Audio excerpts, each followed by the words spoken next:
Bonjour mesdames et messieurs, bon réveil et bienvenue dans ce journal.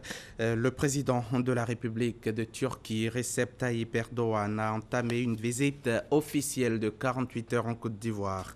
Il est arrivé en début de soirée hier dimanche.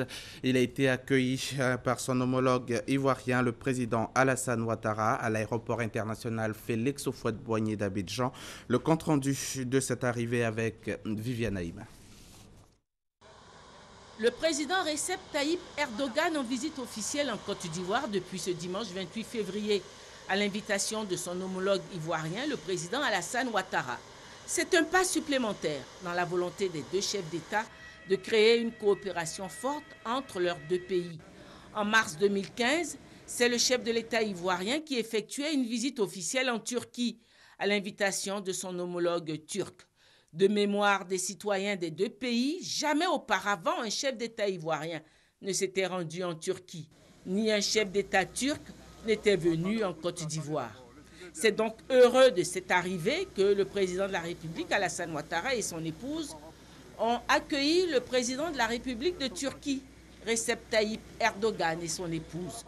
Le couple présidentiel turc a reçu aussi les mots de bienvenue de l'aéropage d'officiels ivoiriens, présidents d'institutions, membres du gouvernement, membres du cabinet présidentiel, haute hiérarchie militaire. Cette volonté commune des deux chefs d'État de rapprocher leurs deux pays est incontestablement porteuse de dividendes pour ces deux États, et en particulier pour la Côte d'Ivoire, qui aspire à l'émergence si l'on considère les nombreux atouts économiques, l'expérience et le savoir-faire technologique de la Turquie, dont l'économie, basée au départ sur l'agriculture à l'instar de la Côte d'Ivoire, a pourtant réussi à s'industrialiser. Dans le cadre de sa visite officielle, le chef de l'État turc est venu avec une forte délégation d'hommes d'affaires de son pays, signifiant ainsi que l'offensive économique est désormais lancée. Pour leur part, les populations ivoiriennes qui, pour une large frange, connaissent et font usage aujourd'hui des nombreux produits turcs sur le marché ivoirien, articles vestimentaires, denrées alimentaires, car au fil des années, la Turquie est devenue une destination de plus en plus prisée par les commerçants et commerçantes de Côte d'Ivoire, sont sortis en grand nombre pour dire eux aussi Akwaba à l'illustre hôte de la Côte d'Ivoire et à son épouse. Autorités politiques, chefs coutumiers, autorités religieuses, hommes, femmes. Après un bain de foule en compagnie de son homologue ivoirien, les deux chefs d'État ont quitté l'aéroport pour le lieu de résidence du couple présidentiel turc avant d'entamer le deuxième acte de cette visite officielle, à savoir le dîner officiel offert par le couple présidentiel ivoirien au couple présidentiel turc. Les cadres et acteurs locaux de développement ont pour ambition de faire de la région du Nzi la boucle du manioc. Plus d'un mois après le lancement du projet Boucle du manioc à Bokanda, il a été procédé à la pose de la première pierre de l'unité de transformation du manioc à Dimbokro, chef-lieu de région. La construction de cette usine vise à encourager les populations de la région du Nzi à s'intéresser à la culture du manioc. Le reportage est signé Francis Boifou. Sokoradjan, quartier de Dimbokro dans la région du Nzi. Une fois par semaine, Yo Nezou est obligé de réparer cette machine. Elle produit environ 1500 kg de manioc par jour. Son activité lui rapporte entre 2500 et 7500 francs CFA selon la demande. Quitter l'informel. C'est possible grâce à l'unité de transformation du manioc qui sera bientôt construite à Dimbokro. La présidente de la fondation Servir, Henriette Konambédié, a procédé à la pose de la première pierre de cette usine. Les travaux commencent en juin prochain. La capacité de production, l'usine nous propose 500 tonnes par jour, 300 tonnes par jour, 1000 tonnes par jour, mais ça dépendra de la quantité de manioc que nous allons faire dans les plantations. Il faut faire la commercialisation, il faut travailler la terre, il faut sortir, il faut faire les ventes de micros, de gros. Au cours de cette cérémonie, les acteurs du développement ont dit leur engagement à accompagner les différentes associations de producteurs de manioc.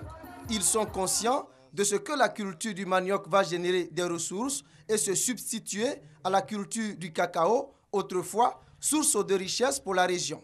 acteurs locaux du développement, l'initiative que vous conduisez, celle de transformer l'ancienne boucle du cacao en boucle du manioc, va sans aucun doute restaurer le bonheur aux populations d'Unzi et faire oublier l'amertume de la disparition de la boucle du cacao. Pour Henriette Konan-Bédié, il y a urgence à mettre les femmes au travail.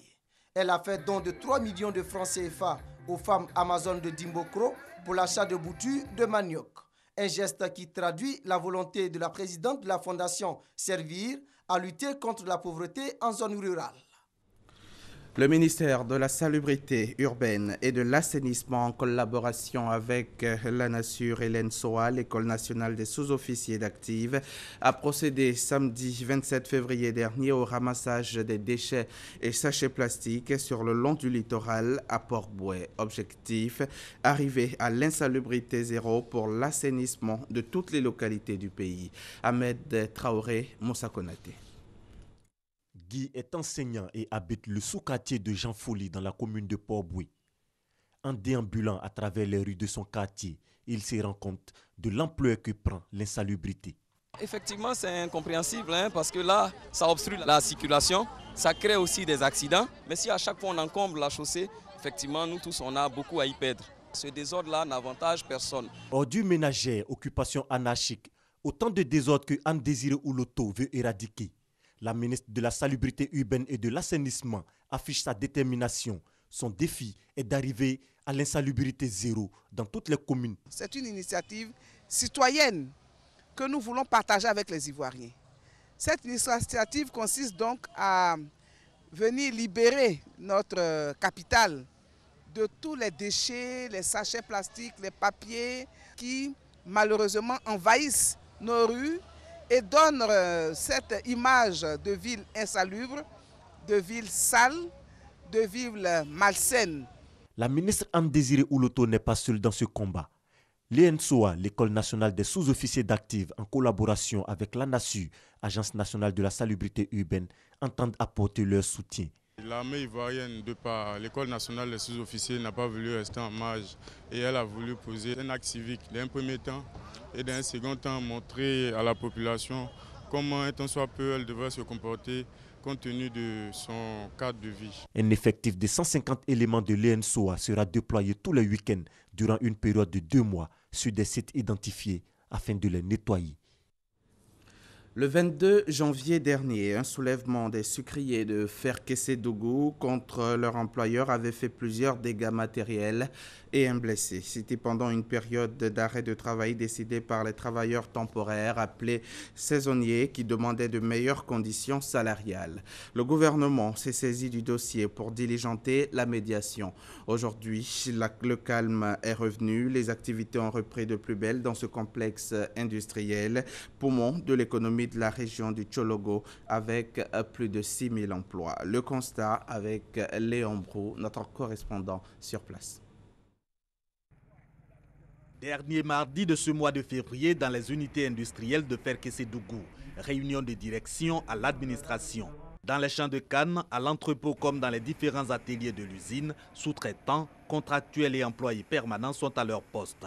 Plus de grève de saisonniers donc, et cela depuis environ un mois. Je viens de terminer mon cas. Je suis monté à 6h, je suis descendu à 14h. Je fais actuellement un normal. Je monte à 7h30 pour descendre à midi. Et je remonte à 14h pour descendre à 17h30. La plupart des travailleurs ont repris parce qu'aujourd'hui, on ne dénombre que 16, je dis bien 16 personnes sur un effectif global utilisé en personnel direct de 3500 qui n'ont pas été présents au rappel au poste. Reprise des activités pour sauvegarder les deux unités industrielles, poumon de l'économie du Tchologo, mais aussi et surtout pour sauvegarder les 3500 emplois directs et 2500 indirects. Il fallut l'implication du gouvernement et des cadres de la région, dont le président de l'Assemblée nationale dans la médiation du comité de crise dirigé par le corps préfectoral. Les saisonniers ont vidé leur dossier de grève, n'empêche, les 9 motifs s'examinent encore en interne. Les dégâts qui se sont passés, on veut suivre la route aussi de négociation avec les syndicats. Nous, en tant que syndicalistes, Nous avons pris la balle au rebond et avec le directeur départemental du travail, on va engager des négociations avec la direction. Nous avons plusieurs comités qui sont mis en place, comité de discipline, comité de médiation, comité de réclamation. On espère bien que ce genre d'événement ne se répète plus. L'arrêt de travail provoqué par les sucriers contractuels de Ferkessédougou a duré du 8 au 27 janvier 2016. Ces travailleurs décriaient une baisse de salaire. En face était avancée l'harmonisation des postes. L'antagonisme avait viré à un soulèvement, bilan une dizaine d'interpellations, de nombreux dégâts matériels en cours de réparation et un blessé déjà guéri. Reportage signé Léon Brault de RTI Boaké.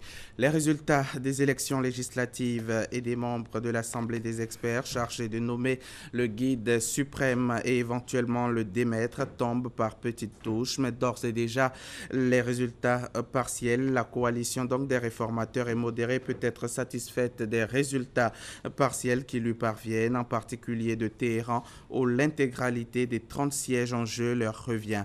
Les réformateurs sont donc en passe de remporter les législatives, une victoire qui conforterait la politique d'ouverture du président Rouhani.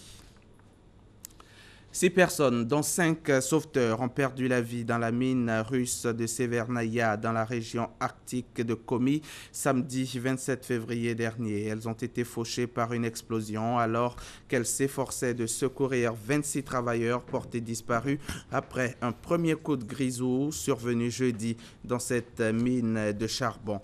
La première explosion avait déjà tué 4 mineurs. Hier dimanche, les secours ont jeté l'éponge, ce qui porte le bilan officiel à 36 décès. Le parti au pouvoir, l'Alliance pour la République, APR, mobilise ses troupes en vue du référendum sur la Constitution du 20 mars prochain. Les leaders APR du département de Dakar ont été conviés dimanche à un grand rassemblement, le premier de cette ampleur depuis l'annonce de la date du référendum. Les militants du parti ont été appelés à sensibiliser dans leurs différents quartiers et à communiquer avec la population afin que le oui l'emporte lors du scrutin. Ce week-end, les leaders du Front du Non ont également annoncé la mise en place d'une campagne d'information dans l'ensemble du pays. Aux Comores, après le tour préliminaire des élections présidentielles il y a 8 jours, les résultats provisoires ont créé la polémique puisque des irrégularités ont été relevées. Une manifestation organisée par l'opposition visant à les dénoncer a été empêchée samedi matin. Le grand perdant de ce scrutin, le député Fahmi Saïd Ibrahim, a accusé les candidats au pouvoir non seulement de fraude électorale, mais d'utiliser les forces de l'ordre à leur convenance. En Gambie, le président Yahya Jammeh est candidat à sa propre succession. L'élection présidentielle dans le pays est prévue le 1er décembre. C'est lors d'un congrès vendredi 26 février que l'actuel chef de l'État arrivé au pouvoir après un coup d'État militaire a été désigné candidat par son parti, l'Alliance pour la réorientation et la construction patriotique, l'APRC. Le rideau est tombé sur la 88e cérémonie des Oscars du cinéma américain. Le film The Revenant a permis la consécration de son réalisateur, le Mexicain Alejandro González Iñárritu, et de son comédien Leonardo DiCaprio, qui obtient le premier Oscar de sa déjà longue carrière au cinéma. L'Oscar du meilleur film revient au film Spotlight de Tom McCarthy et celui du meilleur film étranger au Hongrois László Nemes pour Le Fils de Saul. Merci de toujours nous suivre sur la chaîne qui rassemble.